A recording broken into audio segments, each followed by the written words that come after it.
Hello and welcome to Being Boss, a podcast for creative entrepreneurs. I'm Emily Thompson. And I'm Kathleen Shannon.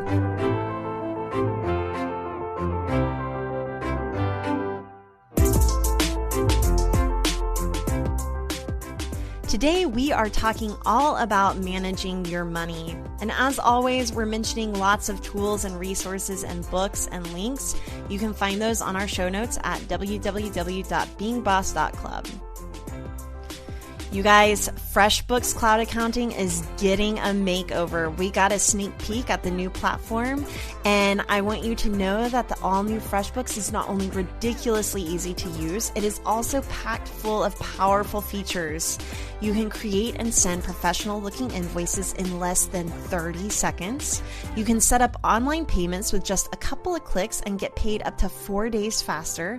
And you can see when your client has seen your invoice and put an end to the guessing games. Try it for free by going to freshbooks.com/beingboss and enter Being Boss in the How Did You Hear About Us section. In today's episode, we are going to be talking about planning your new year, looking at your money, cleaning house, the tools that we use to manage our money. We're going to be talking about big expenses and investing and even retirement. So let's get into it.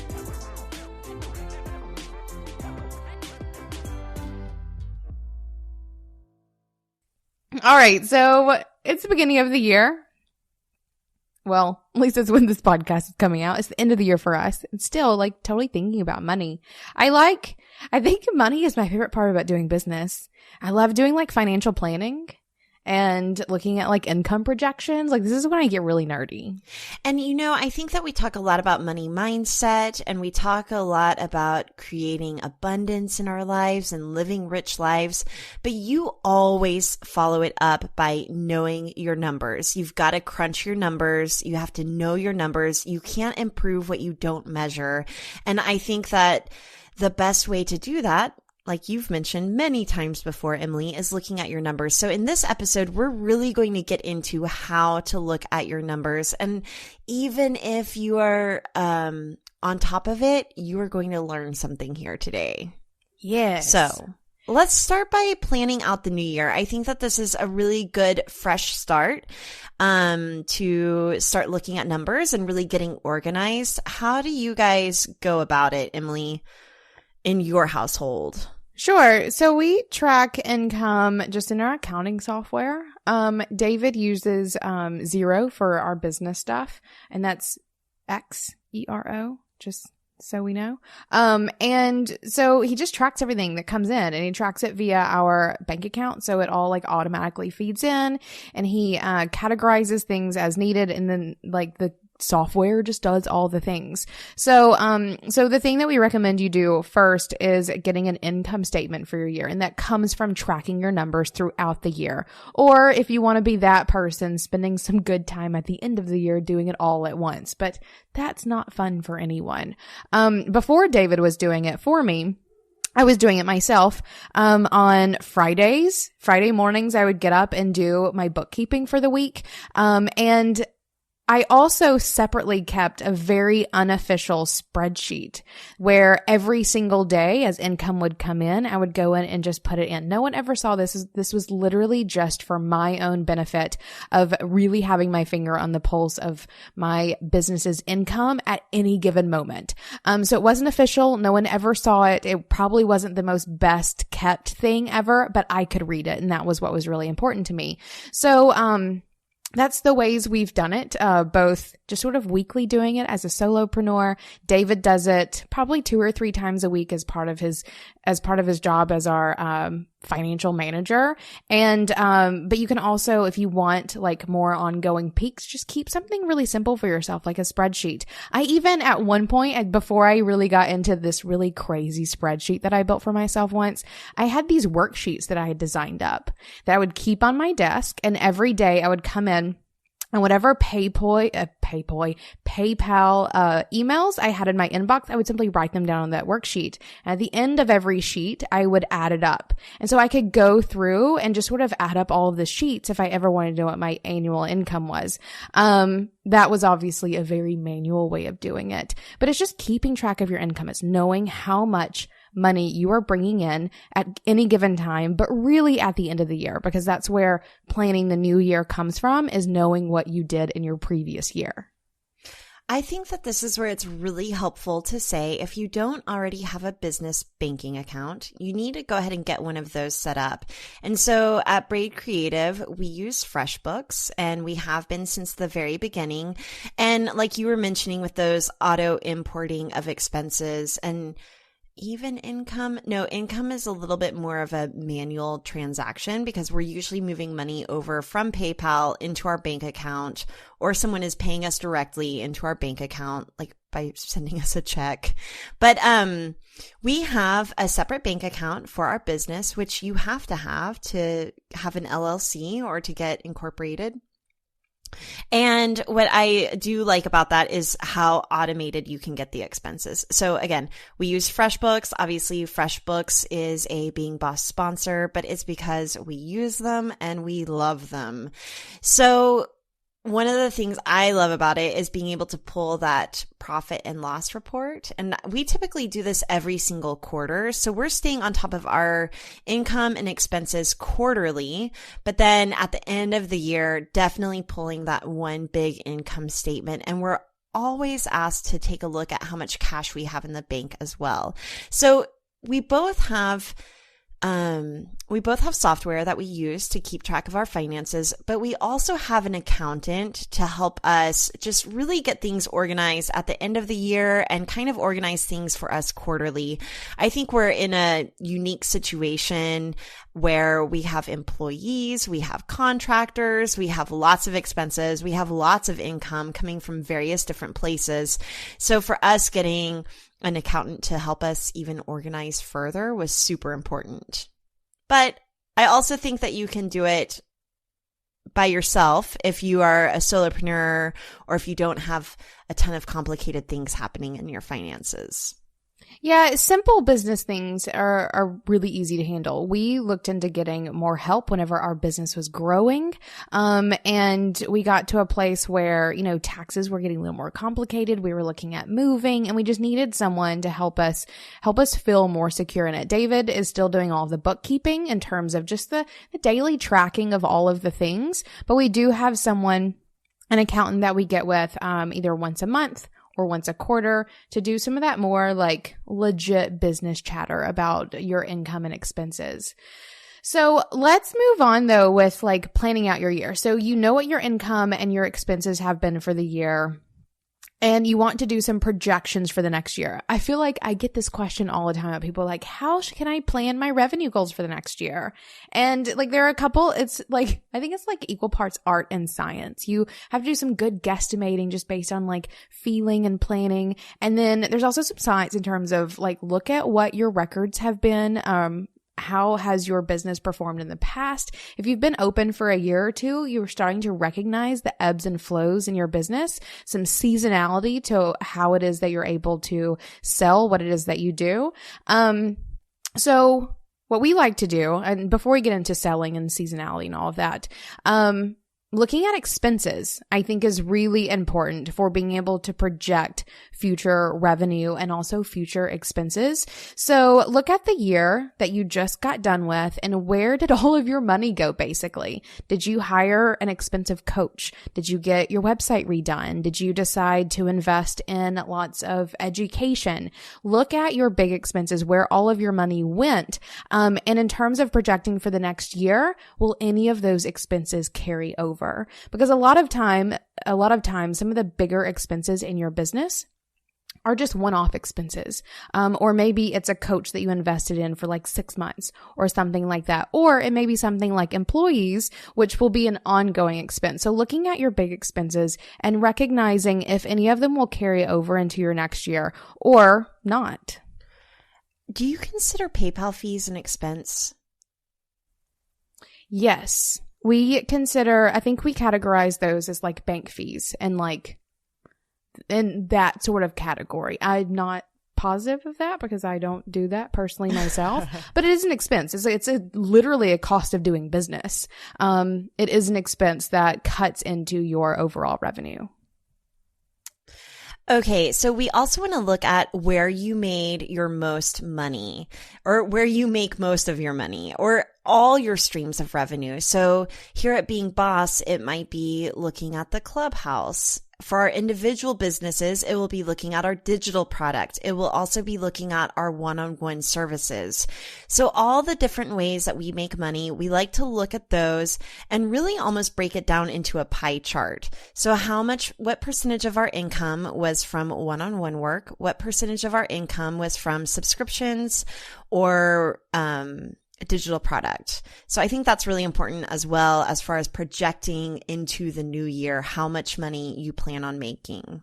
Right. And it also will help you make some smart decisions around what it is that your business is offering. If you have a couple of pieces in your pie chart, and there are things that you're putting tons of energy into, but you're not seeing that much of a return, like maybe those are things that you need to think about letting go or repackaging in some way so that you're getting more bang for your buck. I think getting really clear about where your income is coming from is what allows you to really invest your energy into places that's going to give you a fruitful business. This is something like it sounds super basic, but I don't think people do it often enough. Look at where your money is coming from and make educated decisions around how your business model may shift in the new year. Just because you've been offering one thing for however long doesn't mean you have to keep it going. You can certainly use these numbers to help you make really smart decisions about how you grow and manage your business. I think also once you start looking at your streams of revenue and where you're making money, you can start to uncover the monthly trends in your business. You can start to see what months you have more expenses and what months you have more income. I think all of us who have done one-on-one client work see those like kind of peaks and valleys and when people are interested in hiring, but also with digital product and retail. I mean, we know that all of our friends in retail are really busy right around Christmas time and Mother's Day and Mother's Day, and then maybe a little bit slower in the summer, or maybe even in February. So look at the monthly trends in your business, but also looking at your launch schedule. I think that this is maybe one of the first times I've been able to look into the next year and know exactly when I'm launching every single thing I'm launching. I've been doing this for years. I know. And I've done well for myself. It hasn't been bad, but really doubling down on focusing on what I'm launching at any given time, I know will help increase my revenue by just putting my intention in those places. But what's cool about it is I think it's easiest to plan a launch schedule around digital products and really holding yourself accountable to putting the time and effort into promoting this thing and marketing this thing that you've really made. And we'll talk about setting goals for those launches. But then what I like about it is coming back to Braid Creative, for example, and really figuring out a promotion cycle for our one-on-one client work. I feel like it's just kind of a given that we always do that, but we can kind of fit that into launch cycles as well and really push our one-on-one work when we're not promoting the e-course, for example. Yeah, I think the way that I like to do this, and this does work for product and service businesses. I've done it for both kinds of businesses for myself, where like I literally will sit down with a piece of paper and I'll divide it into 2 columns, and have 6 sections in each column where I put a month of the year. So January, February, March, April, May, all the way through to the end of the year. And then I just start like brainstorming what's coming up for me. Maybe you have a trade show in one given month that you need to write down as like, that's going to be a busier month for you, both in prepping for it and hopefully also in sales. Or maybe you are launching a digital product, or you're going to be launching a digital product once a quarter. Like mapping that out in terms of months is really important, but also holidays. Like if you do have big sales during Mother's Day, or maybe you sell barbecue sauce and the 4th of July is just amazing for you, or whatever it may be, writing down on that under the month that coincides with this bump that you expect in your business. And this will give you so much information, not just around like when you can expect revenue, but when when and where you need to be putting your marketing efforts, when you may need to think about growing your team, when you may need to think about making your team smaller, those sorts of things. And then if there are months where there are any holes, that's where your vacation comes in, or that's where you can think about adding something new in your business and launching something new. Maybe if you're in a product business and you do like seasonal lines of something, you can put those things down on as well. Something as simple as just writing this out on a piece of paper. I usually do it a couple of times a year. I definitely do it at the beginning of the year. But I'll usually do it every quarter, every 6 months, just to get an idea of the next 6 to 12 months of my business.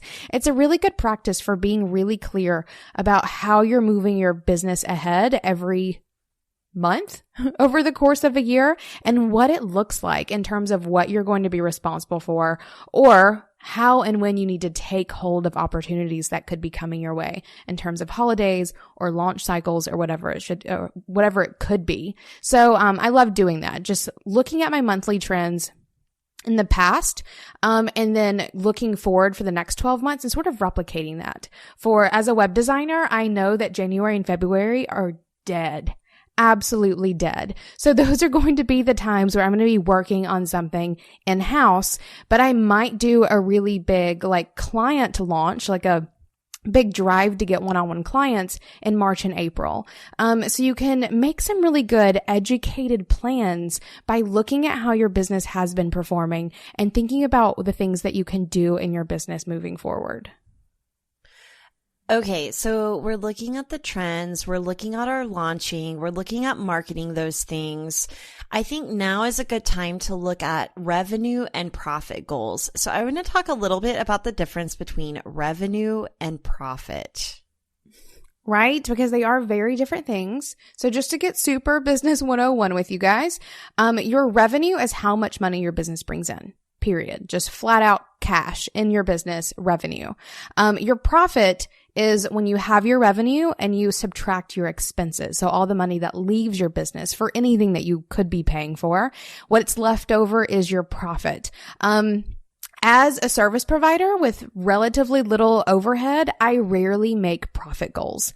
I usually just stick to revenue, but especially if you're in a product business or if you have a brick and mortar store or those sorts of things, you're going to also want to make a profit goal. How much do you want left over at the end of the year after you've paid all of your expenses? Those two are really important. I typically think about profit goals first. So I usually think about what do I want my yearly salary to be? And that's probably left over from my days of working a day job because that's how you get paid. You just have your yearly salary. So I still very much think about how much money do I want to make this year? Like how much money do I want to be paying personal income taxes on? So that's kind of what I think of as my salary, which I also kind of think of as profit because I own my companies. I don't really think about revenue very much because for me, it doesn't matter. Like, let's say I'm running $1 million company, but I have $900,000 in expenses. It's not that impressive. Right. Right. Well, but I think for our business, because we know that our overhead is so relatively small, like I'm glad that you don't think of it that way, but you don't have to think of it that way in terms of you're never going to have 90% of your revenue being expenses. If that's the case, we need to rethink our business model Right. for sure. So I do think that at least knowing the difference there, I always set revenue, you always set profit. I think together they work out pretty well, but knowing what that goal is, both what it is that you want to take home, because that is something that I do think about. Like if this is my revenue goal, then this is how much I want to be taking home every year. And then there's some other expenses that will play into that as well. But revenue and profit goals are really important and setting it for the entire year. And you can do this two ways. I tend to do them both ways. But you've written down this like monthly chart of what you have going on. Maybe you have a year revenue goal. Maybe you don't even know where to start because sometimes that happens. What you can do is this breakdown of the months that you have. Go through and make revenue goals for each month. So if Mother's Day, when is Mother's Day? Is that in May? Yeah. Is that when it is? In the middle of May. So, if you, have a big Mother's Day, like make a revenue goal for May. And then you can do that for each month based on what you see ahead of you in your calendar. And then you can add that up to be your yearly goal. Or you can like do it the other way around where you have a yearly goal and then divide it into the 12 months. I usually do a little bit of both. Like the other day I was doing this for myself for 2017 and I made a yearly goal and then I went through and made my plan for the year, like each month of the year. And then I went and like wrote out, all right, this launch, I want to make this much money because I want this many students in this digital product. And here's what it'll look like. And then I went through and added up those 12 months and it was actually more than the revenue goal that I had initially set for the entire year. So, you can do it both ways just to do some good checking for yourself. But by doing this, you're not just picking an arbitrary number out of the clouds and hoping that you can get it. You actually are putting a plan in place to get it by having these events that happen every month to get you to those revenue goals. Yeah, I want to mention that sometimes we get asked a lot, how do I price my product? Well, once you set your goals, you just do the math. You divide it by 12 and then that's how much you need to make per month. Then divide that number by how many projects you want to work or how many things you want to sell. It's really pretty simple. I want to talk a little bit about paying yourself and how to avoid kind of that feast or famine whenever it comes to owning your own business, because both of us get a monthly paycheck. It feels very much like we work a job. So I want to talk a little bit about how we avoid feast or famine and how we stay really steady in our businesses. Yeah, and the way we do that is we cut ourselves a paycheck. Like we've looked at our numbers, we have some income projections. We know we have some projections as to what our expenses will be because we have a really good handle on what our expenses have been. We know when we want to launch and what we want to do, and so we can look at those things and say, all right, we can afford to pay ourselves this amount of money every single month. And absolutely, the idea is that at the end of the year, there's some leftover profit that we can then like split and like have a nice end of year bonus. But we're not going to be paying ourselves so much that we're not going to be able to cover all of our expenses throughout the year, and especially like as we begin wrapping up the year. So having that paycheck so that you're not overpaying yourself, and then not having enough money the next month or whatever it may be is really important. I think a good idea is to maybe start small. Whenever we started paying ourselves from being boss, because it took us a little while to actually get to a place where we were getting paid to do this.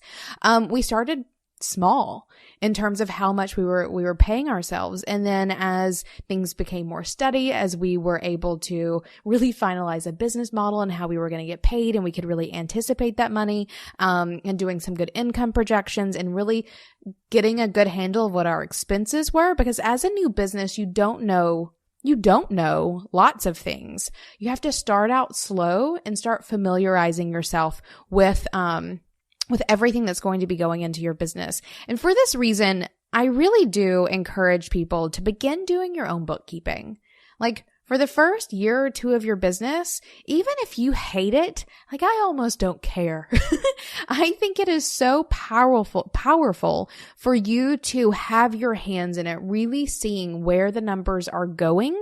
It gives you the ability to make smarter decisions around how much you can pay yourself and if you can afford that new thing that you want, whether it be a website or a coach or some course or whatever it may be. You will know that if you're feeling your money every day or every week. I would recommend. I think that that's my case for everyone, just sticking out some bookkeeping for themselves for the first year or so. When I first started working for myself, there would be some months whenever I would pay myself $300 for the month, and other months whenever I would pay myself $6,000 for the month. And I always felt like a total baller on those $6,000 months. So whenever I partnered up with my sister and we created Braid Creative together, I was managing the money at first. So I had already had the FreshBooks account set up. I was already used to running my business account and paying myself.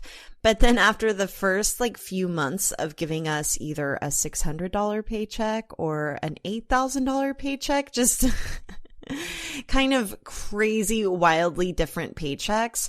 My sister was having none of it. So she took over, and again, it was simple math. It was making projections of over even a quarter, how much money we could make, and then dividing that by 3. So each month we would get our paycheck based on the average mean of the quarter, and it usually really evened out. And that was a really great way of just paying ourselves consistently and steady. And it does start out small. And I think that that's really important and a really good thing to do is start paying yourself. But even if you are just paying yourself, like you've just started your business and you're only paying yourself $300 a month for a while, go ahead and do that, because I think it's really important to get in the habit of moving money from your business account to your personal checking account. I think it starts to get systems in place, and it starts to really set the habit and standard and precedent for creating a business that is paying you. Amen to that. I know. And I feel like so many people wait far too long. Then they get burnt out and they're not enjoying their business because their business isn't paying them. And I think doing that physical paying, like, and again, even if it's just $300 the first month or the first year of months, I think that's really powerful for just getting you in this mindset that your business is paying you and it should be paying you. Even if it's just a little bit in the beginning, the goal is to make it more as you grow. I want to talk about cleaning house a little bit and just doing some kind of beginning of year things that will help you set up for the new year. So one of the things that we just did at Being Boss was we took a look at all of our contractors and employees, and we started to figure out how much we wanted to give in raises, and what the new year might look like for our team and expenses there. But we've also accrued a lot of subscriptions over the last couple of years. And I know at Braid Creative, we need to do this as well, but the little things add up, like that Crowdcast account, that subscription to the stock photos. There are quite a few things that we could probably take a look at and see if we're actually using them. And seeing if there's anything that we can kind of cut. This is David's favorite thing on the face of the planet. I swear it is hysterical and also very painful for me. Every now and then I'll hear him like yell at me like, hey, are you still using that whatever account? And I'm like, yes, David, leave it alone. Or no, feel free to cancel it. I think that's a really good thing. And David is always on top of it. But I think it is a very good practice to do every year. Absolutely. Or every 6 months, or maybe even more frequently if you want to make it a monthly thing or a quarterly thing that you look into.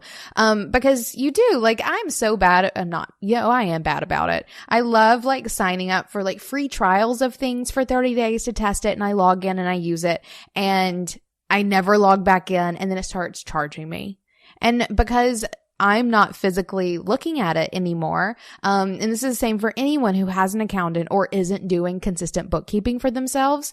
There are probably things that you're paying for on a monthly basis that you're not even using. So cleaning house in this way, really looking at all of those recurring payments that you may not be using is really important for gaining some cash flow back in your business.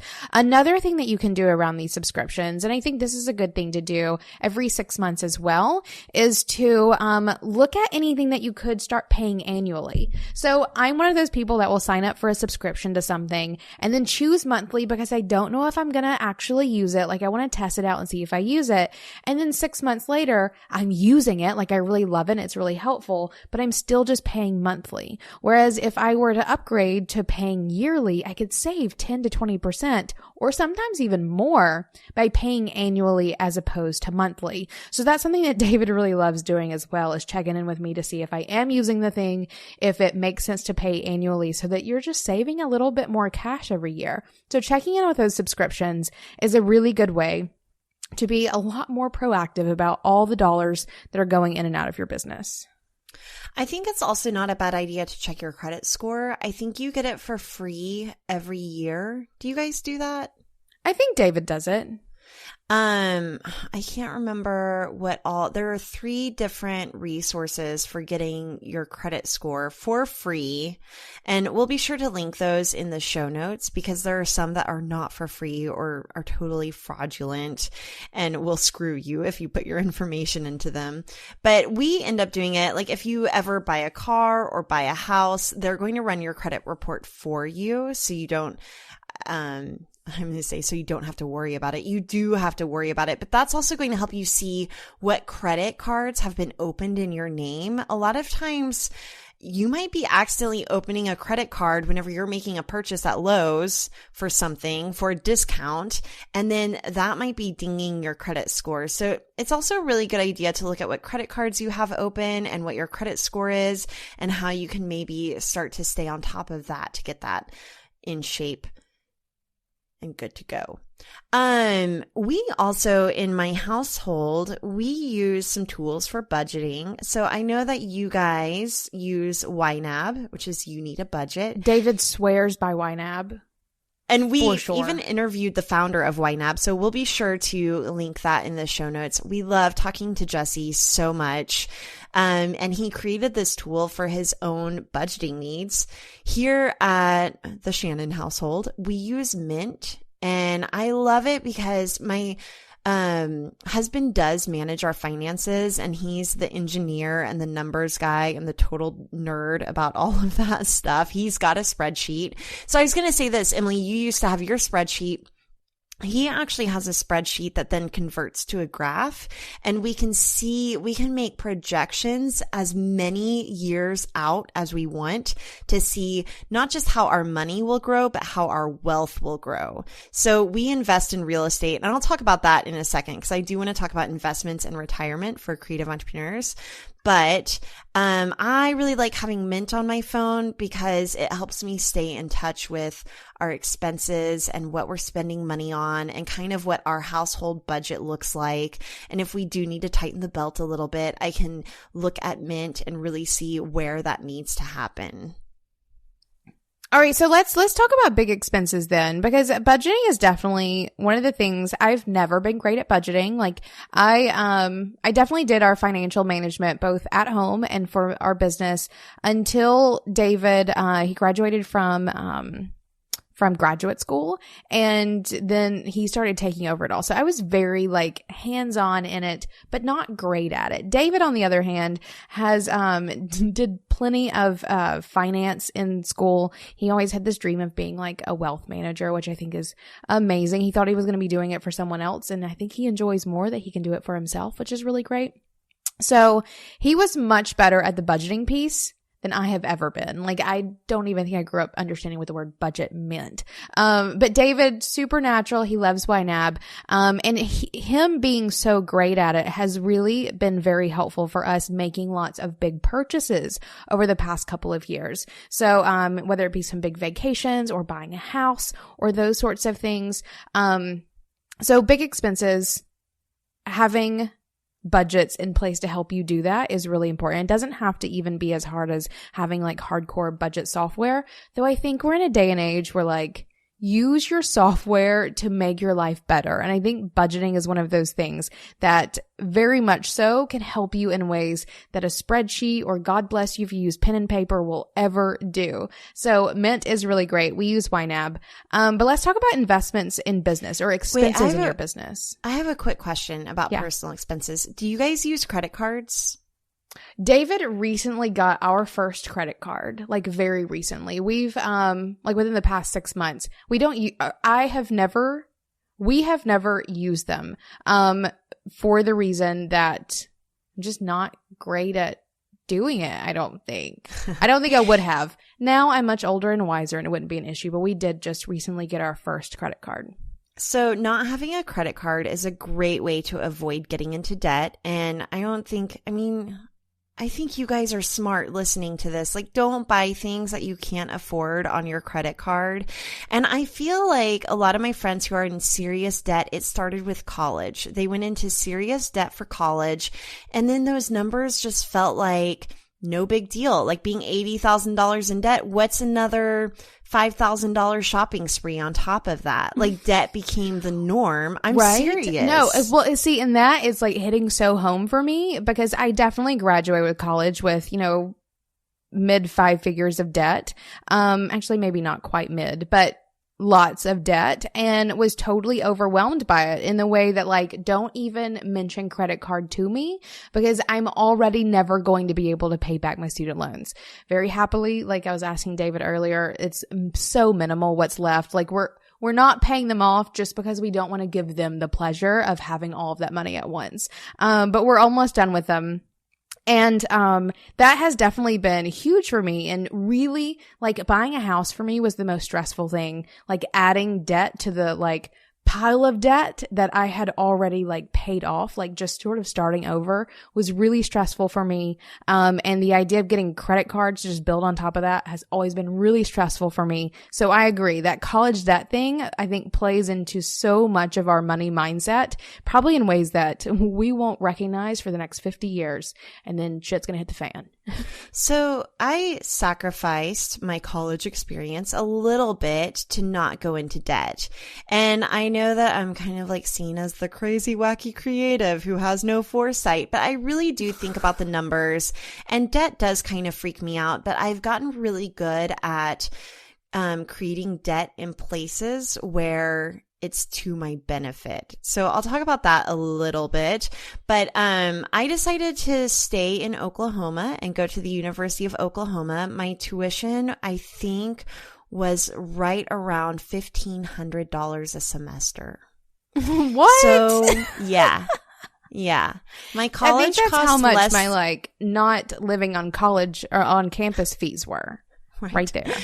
My college cost less than my child's daycare, and I did graduate college without any debt.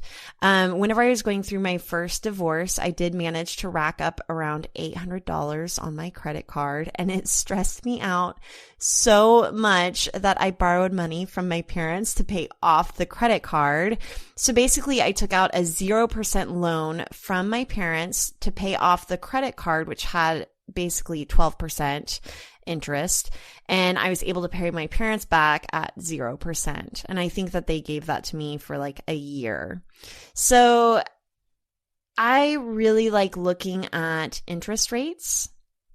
And particularly whenever it comes to buying a house, I know a lot of my friends want to put a ton of money down on the house. And we're recording this in 2017. So if you're listening to this, actually, we're recording this in 2016, in November of 2016 to be particular. So if the market crashes in a month, which it very well could, let me come back around to credit cards. This is like I could nerd out on this topic for a long time, but I really like using a credit card as a tool to get more out of my money. So what I do is I keep all of my cash in a bank account that yields like a certain amount of money back. I don't know if it's like 3%, but it's a lot of money. Like basically I make $50 a month by keeping a certain amount of cash in my checking account. And then I'm putting all of my purchases on my credit card as much as possible. Like even some of my bills I put on my credit card because I have a United card and I get mileage points for every dollar I spend. So every year I'm getting like 2 or 3 flights for free a year, basically because I'm putting all of my purchases on my credit card. But then I pay off that credit card at the end of every single month with the cash that has been accruing interest sitting in the bank account. Anyway, I pay off my credit card and it's kind of like a win-win from both angles. So you can kind of use your credit card and your bank account as a tool to actually make even more money. So I'm like all about the credit cards and getting the credit cards that get you free trips places. Yeah, that dance of money freaks me out, which is why I just let David do that and I don't even want to think about it. Basically. Because this gets me to a book. Guys, if you guys want to read a fucking creepy book that will make you think about money in a whole new way, go check out Sacred Economics and then think about money and credit cards and debt a little bit differently. Or Actually, we're totally doing what you're doing right now. We have an Amazon card. David's racking up those Amazon points. We're putting everything on it. He's loving it. He's paying it off every month. And I think it works out great. But thinking that way, like, I just have other things I want to put my brain power to personally. I feel like David and I are the dorks reading the Tony Robbins money book. He read it once, and then I think he listened to the audiobook at least once. Like, he loves that book a ton. So let's talk about big expenses though, because one of my very favorite things about not having credit cards for, as long as I haven't, is that everything that I've done in building my business, the big investments that I've made, I've done with cash money. And that does take some budgeting. So let's talk about big expenses. Whether you want to do the credit card route, and if you want to do that, it's still a monthly expense that you need to pay off at the end of the month. So you're still needing to accrue the cash to pay it off. Or maybe you just want to pay it off with straight cash. So the thing about big expenses in your business, when you're looking at that profit and loss sheet and you see that big number that is your expenses, and it may like give you a freak out moment, because that usually gives me a little bit of a freak out moment. I'm like, this could have been my paycheck if I hadn't paid Adobe however much money I do in a year, or whatever it may be. It's really important to reframe your mindset around at least the majority of your expenses, all of the smart expenses, into investments into your business. Everything that I spend money on in my business has some sort of return, and it may not be an immediate return. I don't think that is usually ever going to be a thing, but the subscriptions that I buy help me work smarter, not harder. My employees would not trade them for anything. All of these things are investments that allow me to build a better business. And you need to think of them that way, so that whenever you're looking at that number, you're not feeling resentful for how much money you spend, because you have to spend money in a business to make money. But let's talk about like planning expenses, because this is one of my favorite things too. I like to look at my year and think about all the money I'm going to bring in and what launches I'm going to have and how much it's going to bring me. But I also love thinking about what I'm going to spend it on. And in your business, this can be, I think, even more fun things maybe than personal. And this may just be because I'm a nutso entrepreneur. But you can do things like coaching or getting branding or website, investing in things like community. Like we have the Clubhouse. The people who are joining that are investing in their business, but it is an expense that they have to plan for. Your employees, or hiring an accountant, or things like trademarking things in your business, or traveling for conferences, or doing masterminds, those sorts of things. These are all big expenses, and you need to plan for them so that you can handle them a lot more responsibly, especially if your resources are slow moving or still newly being accrued. What are some of your favorite expenses? I mean, for sure, traveling, and then continued education. And I will say, if just me alone, whenever it comes to expenses, I would be so slow to travel, to hire, to do all the things that have ultimately helped me grow my business. Coaching is another huge one that I'm like so hesitant to do, but every time I do it, I never regret it. So those are expenses that I really like investing in. I mean, they're investments, but one of the things I really like is having business partners like you and like my sister over at Brave Creative to say, hey, can I afford this? And having an objective person who can see the value in that thing, and they're not so emotionally attached to the income and the expense, saying, yeah, go for it. So we also do this with our Being Boss vacations and retreats. We're really generous about how we spend our money. If we have a sponsor like FreshBooks hooking us up, we're going to get our entire vacation a yacht to have dinner on instead of pocketing that money. Like, let's create an experience with that expense versus hoarding it away. And so for me though, I will say having someone who can see the value of the expense and tell me to go for it has been super helpful for me. I think otherwise I would just be a lot more stingy, or not even stingy, but scared to make those investments. I agree with that. I mean, making big expenses, both of us as service providers who sell expensive investments for our clients, like having to deal with those money conversations, or even in the people that we talk to, who are owning their own business, who struggle with making investments in themselves as these sort of expenses. I love that you find so much comfort in talking it out with other people, because I do feel like this is like one of those boss tenets of like, you having a struggle, chat it out with someone, because you can create all kinds of funny like things around what it is that you're spending money on. And one of the things, I was talking to David about this, getting him to give us some money tips on how we do this. And he was like, you know how you guys always say that you should never make money assumptions about other people, like whenever you're trying to sell your thing? If you're not going to do that, why would you ever do it about yourself? So like a lot of times people have a hard time imagining that they can ever afford this thing. And the moment you say, I can never afford this thing, you will never afford this thing. So if you're wanting to invest in a new website, or if you're wanting to invest in a coach or whatever, like change the money mindset around the assumptions you're making around your own skills to come up with that money. I think that it holds a lot of people back, because here's the thing about investments like this in your business is every time I've made one, I have seen so much growth in my business, whether that was the first computer I ever bought, because I guess about 3 months after I started doing websites, my computer crashed. So the first big project that I got, I had to immediately take that money and I bought my first iMac. And that iMac like fed me back multiple times over by improving my productivity, by giving me like better features and control over what I could create. Or whenever I think about investing in travel, like I always come back with more relationships and ideas for moving forward, or investing in coaches, like all kinds of crazy, amazing shit comes from that. Every time I invest in something, I see huge explosive growth in my business. Yeah, I was so nervous about investing in the mastermind group that we did with Tara Gentili, and it was a huge confidence boost to come out the other side having seen the return on that investment. Like, we definitely came out of that more organized, motivated, and ready to do this thing. So I think that also kind of dipping your toe into investments is a great way to start. So we talked about this with paying yourself with a paycheck. Practice making investments and practice going into making those investments with very strong intentions on seeing a return.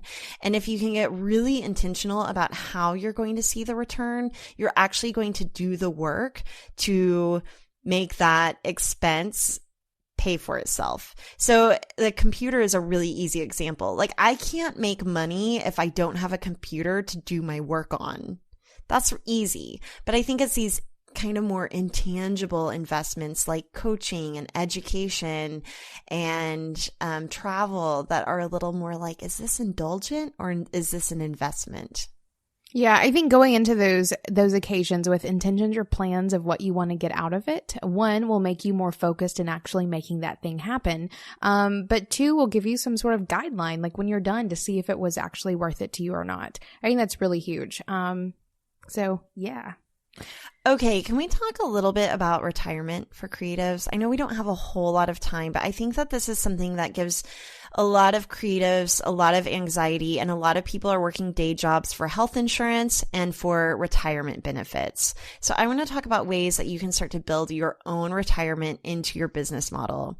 What are you and David doing over there for retirement? David has set us up with some IRAs, and I don't know the extent of what he's done, but I know that has been part of what he's been doing. Like, literally, this is the stuff he does geek out about. It's amazing. I'm so lucky. So, you know, obviously as a creative business owner, no one is setting me up a retirement plan. Like, I don't have money just automatically coming out of my check. Someone else hasn't set this up for us. And so David took that into his own hands, and he set us up some IRAs that we're putting into every single month. It's a budget item on our, like, it's a list item on our budget. Every month we're saving, you know, a some money. And then once we get however much we need, he puts it into it. And so it's just become like the utility bill, like this thing you have to pay every month. And, we did set some goals for next year that we're going to max out our IRA. So that's like part of our money goals is like, not only do we want to have this much like salary for the year, but we will also be putting this much money in our IRAs. So it is possible to set that stuff up. That Tony Robbins book was huge for David. And then there are also people out there who do some financial planning for creatives, that can help you, or maybe not for creatives, but small business owners. Yeah, I can jump in here because I've read the Tony Robbins book. You want to find a fiduciary. I think that's how you say that word. It's a weird word. But you'll want to find a fiduciary. These are basically people who are legally obligated to having your best interest front of mind. So they're not trying to get you to pay for something that has fees that they take a commission on. They are purely there to help you make the best possible decision available. So be sure to speak with a fiduciary. I did end up meeting with a financial planner through a bank. Through the bank that we do our small business banking through. And I was not super impressed. And whenever he told me I had a 0% probability of reaching my retirement goals, I was like, okay, I need to invest elsewhere. So I actually buy real estate. That's kind of my retirement plan. And really, it's all the same. Like, you want to invest in areas that you feel really comfortable in. I feel really comfortable buying homes and then renting them out. One of the pros of living in Oklahoma is that I can buy homes for really super cheap and rent them out at a market rate and be making basically 100% profit. So it's kind of insane. So I really like doing that. Basically, every time we save up enough money to put 25% down on a small home here, we do it. So I want to get on a podcast and talk just about investing in real estate. I can really nerd out on that. You should. And that's something that we've thought about too. And that's also like the fun thing about doing what it is that we do. We're not locked into whatever our like company decides is our retirement plan. Like, we can invest in whatever we want. We have some stocks and we have some CDs and like we have some of those sorts of things. But also the sky's the limit. Like, we can put our money wherever we want. I think I might be burying mine in my backyard soon. We'll see. So buying some gold bars or some shit. But I do love that we do have the opportunity to do it. And I do super love that I have someone who loves doing it for me. But retirement has absolutely been part of my plan. It took me 6 years to get to a point where having retirement be part of my like business plan was a thing, but I got there, and I got there because it was always a priority. I just had to get there. And now that it is a possibility, it's happening, and it's something that I do want to max out. I do want to retire early. I want to be in control of my money. And I think that is one of my very favorite things about doing what we do. But make retirement a priority. I think that's the one thing that sort of freaks the most people out. It shouldn't, because you can have complete and utter control over it. And you can do it if you make it a priority. So make retirement a priority for yourself. And use your like unlimited earning potential as just like, what is it called? Fuel to your flame. To, have as much retirement as you want, but you do have to make it a priority and actually do it. Yeah, one of the things I love about being an entrepreneur is I used to watch, what's her name? That money lady. I don't know. Bitch, what is her name? I don't know who you're talking about. Anyway, she basically tells young people to stop buying coffee and stop taking trips. Oh, that woman. Yeah, I know what I'm talking about. I know who you're talking about, but I can't. Susie Orman. Susie Orman. There we go. I think so. Suze. Yeah. Oh, yeah. Yes. Susie Orman. Okay. Sorry to call you out, Susie. We'd love to have you on the show. But she talks about, don't buy coffee, don't go on the trip. And I just don't believe in that. I feel like I would rather hustle to make an extra $5 a week to earn that latte than I would cutting it out. Right. And so, well, and I think that's the difference between those who are traditionally employed, who can't make more money unless they negotiate really great raises for themselves consistently. That's the difference between those people and those of us who do have unlimited earning potential. Like, I can work as much as I want. I can create whatever I want. I can sell it to whoever I want. And I can make as much money as I want. Like, as long as I'm doing the work and giving value and all of those good things. Whereas if I was in a day job and I was like stuck at $45,000 a year, then if I wanted to do something extra, I would have to cut back. And I'm glad that's not something we have to worry about. I will just hustle an extra 30 minutes every week to make however much more money and buy as many lattes as I want. I will also say, though, there is something to be said for living below your means as a creative. And that's what really gives me a lot of financial comfort and security, is that I feel like I live about the same lifestyle as I did whenever I was making $30,000 a year. Same. I mean, other than the fact that we bought a house, which is not a nonsense investment by any means, other than the fact that our rent became a twice expensive mortgage, we're about the same as well. I mean, I feel like we're traveling a little bit more, but I don't travel expensively. David and I were both out of town and we came back and talked about how neither of us spent any money. We didn't buy anything. We didn't go anywhere ridiculous. We both just sort of chilled out where we were. So same, I don't feel like I live any differently now, or much differently now than I did, 3 or 4 years ago when I was making a quarter as much money. And I think that is a powerful thing. That's where people run into really big financial issues, is one, not knowing their numbers, so they don't know how much they're allowed to spend.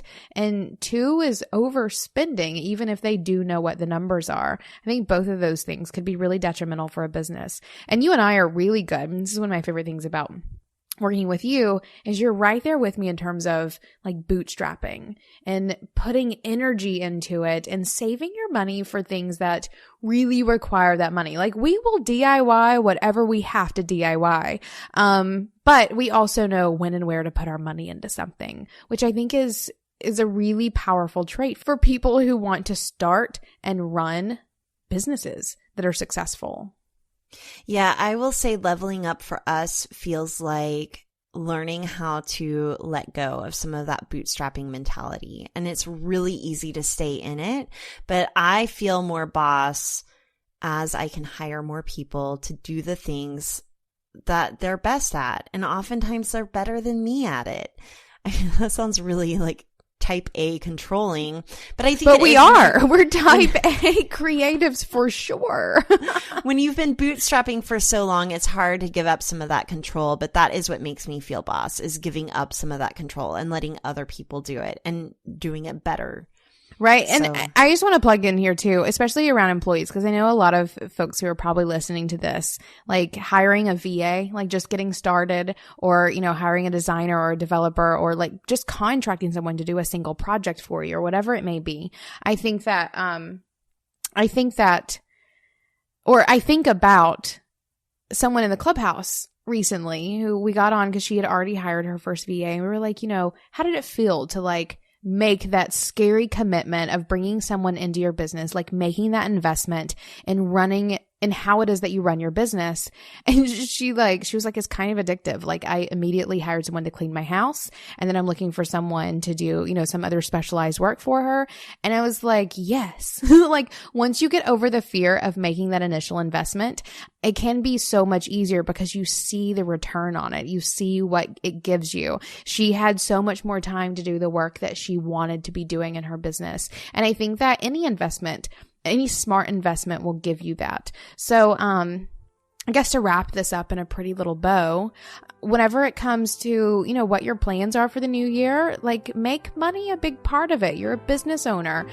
This is what makes you a business owner, is not only knowing your numbers, but knowing what you're going to do with them, how it is you're going to make them. So, do some good hardcore planning. Look at how you did last year. Think about what you want to do in the coming year. Make some plans around some expenses you want to, invest in to better your business or yourself, and make it do. I'm excited. Now I want to go spend some cash.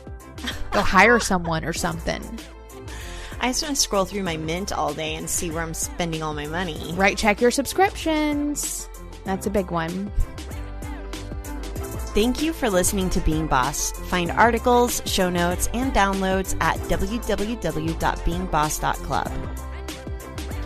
If you're a creative entrepreneur, freelancer, or small business owner who is ready to take your goals to the next level, check out the Being Boss Clubhouse, a 2-day online retreat followed by a year of community support, monthly masterclasses, book club, secret episodes, and optional in-person retreats. Find more at www.beingboss.club/clubhouse. Thank you so much to our team and sponsors who make Being Boss possible. Our sound engineer and web developer, Corey Winter, our editorial director and content manager, Caitlin Brain, our community manager and social media director, Sharon Lukey, our graphic designer, Jessica Bramlett, and our bean counter, David Austin, with support from Braid Creative and Indie Shopography. Do the work, be boss, and we'll see you next week.